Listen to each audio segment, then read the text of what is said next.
ছোট থেকে মেয়েদের শুনতে হয় কাজ করো, নাহলে শ্বশুর বাড়ি গিয়ে কথা শুনতে হবে। এটা প্রথমের দিকে বিশ্বাস না করলেও এখন মনে হয় কথাটা একদমই ঠিক। আগে বাবার বাড়িতে অত কাজ করতে হতো না, আর এখন দেখো সেই ভোরবেলা থেকে রাত 9টা পর্যন্ত কাজ করেই যায়, তবুও কারোর মুখের কোনো ভালো প্রশংসা পাওয়া যায় না, কোনো না কোনো কারণে কটু কথা শুনতেই হয়। যাই হোক, এইসব কষ্ট মনের মধ্যে চেপে রেখে মুখ বন্ধ করে আমাদের ঘরের কাজ করেই যেতে হয়। মন্দিরের কাজ তো কমপ্লিট করে নিয়ে এসেছি, ঘরে এসে ঘরের কাজ করে স্নান করে রান্নাঘরে চলে এলাম। ডাল হয়ে গেছে, এদিকে মাছ নিয়ে এসছে, কাতলা মাছ দিয়ে কালিয়া করব।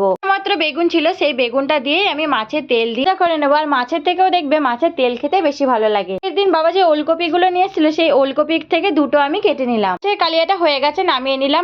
বাবা জমি থেকে যে মূলো শাক নিয়ে এসেছিল, তার সাথে একটু পালং শাক দিয়ে ভেজে নেবো। আজকে টুকটুক করে অনেক রকমের রান্নাই হবে। 2 পিস মাছ আমি তুলে রেখেছিলাম এই ওলকপি তরকারিতে দেবো বলে। তরকারিটা ওদিকে বসিয়ে দিয়ে এদিকে ততক্ষণে বাসনগুলো আমি মেজে নিলাম। রান্না বান্না সমস্ত কিছু হয়ে গেছে। ভিডিওটা ভালো লাগলে একটা সাবস্ক্রাইব করে দিয়ে বাই।